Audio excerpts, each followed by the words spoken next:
మిత్రత్వము అన్న దాని గురించి మనం మౌలికంగా తెలుసుకుంటున్నాం. ఎందుకంటే మిత్రత్వం అనేది దాని మీద మనం ఎంతైనా మనం ఫోకస్ చేయాలి. అది మన లక్ష్యం, అది మన మార్గం, అది మన స్వభావం, అది మన నైజం. మిత్రత్వము ప్రధానంగా ఇప్పుడు మనం మిత్రత్వం గురించి తెలుసుకుంటున్నాం. అన్ని మిత్రత్వంలో భాగాలే. ఏమిటయ్యా ఆత్మజ్ఞానం అని ఎవరైనా అడిగారనుకోండి, దానికి టక్కున సమాధానం మిత్రత్వం. ఏమిటైదా సరి అయిన జీవన విధానము అని ఎవరినైనా అడిగితే దానికి టక్కున సమాధానము మిత్రత్వము. ఏమిటయ్యా జీవిత లక్ష్యము అని ఎవరినైనా అడిగితే టక్కున దానికి సమాధానము మిత్రత్వము. కనుక my dear friends, my dear masters and my dear gods, మనం ఏ మీటింగ్లో అయినా మనం మొదలుపెట్టేది మన మీటింగు ఈ సంబోధనలతో. My dear friends, my dear masters, my dear gods. ఈ మిత్రత్వం అనేది మరి అది మనం ఈ ప్రపంచంలో మృగ్యమైపోయింది, లుప్తమైపోయింది, అదృశ్యమైపోయింది. దాంతో అందరూ ఏడుస్తుంది, తాము ఏడుస్తూ అందరినీ ఏడిపిస్తున్నారు. గౌతమ బుద్ధుడు అన్ని చోట్ల దుఃఖం ఉంది అని ఒక ఆర్య సత్యాన్ని కనుక్కున్నప్పుడు మరి అది ఎందుకు వచ్చిందంటే మిత్రత్వం ఎక్కడా లేదు. Friendship science is the best science.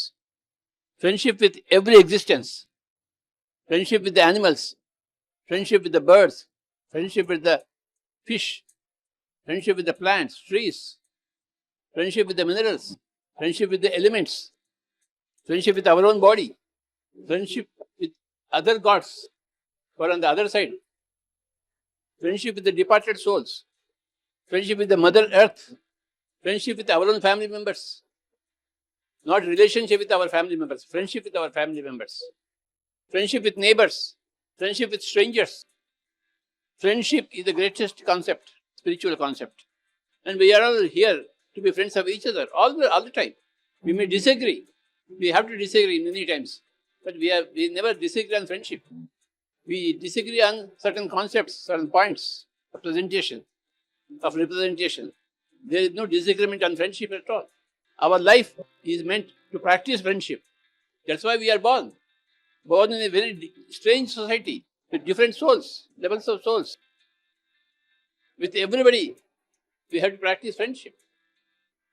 Friendship is the first goal. Whenever you see some new person, just have a smile. That smile is an ambassador of friendship. అన్నిటికన్నా ముఖ్యమైనది మిత్రత్వము, ఫ్రెండ్షిప్, దోస్తాని. ఎవరో మనకి శత్రువులు కాదు, మనం ఎవరికి శత్రువులం కాదు. ప్రతి ప్రాణి మన బంధువే, ప్రతి ప్రాణి మన మిత్రుడే. ప్రతి ప్రాణితోనూ మిత్రత్వమే. మనసుతో చేసే ఫ్రెండ్షిప్పే ఫ్రెండ్షిప్. ఊరికే పెదవులతో చేసే ఫ్రెండ్షిప్ కాదు. ఒక కుటుంబంలో ఎందుకు ఫ్రెండ్షిప్ లేదు? లేదంటే లేదు. ఫ్రెండ్షిప్ ఎక్కడ ఉంటుంది? ఎక్కడ జ్ఞానం ఉంటుందో అక్కడ ఫ్రెండ్షిప్ ఉంటుంది. ఎక్కడ అజ్ఞానం ఉంటుందో, చీకటి ఉంటుందో అక్కడ ఫ్రెండ్షిప్ ఉంటుందా? సో మన అజ్ఞానంలోంచి జ్ఞానం వైపు రావడం అంటే, మిత్రత్వం లేని చోటు నుంచి మిత్రత్వంలోకి రావడమే ఆ జ్ఞానము. Pyramid spiritual society. ఇది సొసైటీ అంటే గ్రూప్. మనం ఎన్నో జన్మల కింద మనం ఆత్మజ్ఞానము ఇండివిజువల్గా పొందాము. కానీ మాస్టర్లు అందరూ, ఒక బుద్ధుడు, జీసస్, యేసు ప్రభు అందరు కలిసి ఒక ఇంట్లో పుడితే ఆ బృందం ఎలా ఉంటుందో అలాంటి బృందం మనం. చాలా పెద్ద బృందం ఇది. We have come here to co-create this group. ఈ బృందాన్ని మనము co-create చేయడం కోసమే మనము పుట్టాము.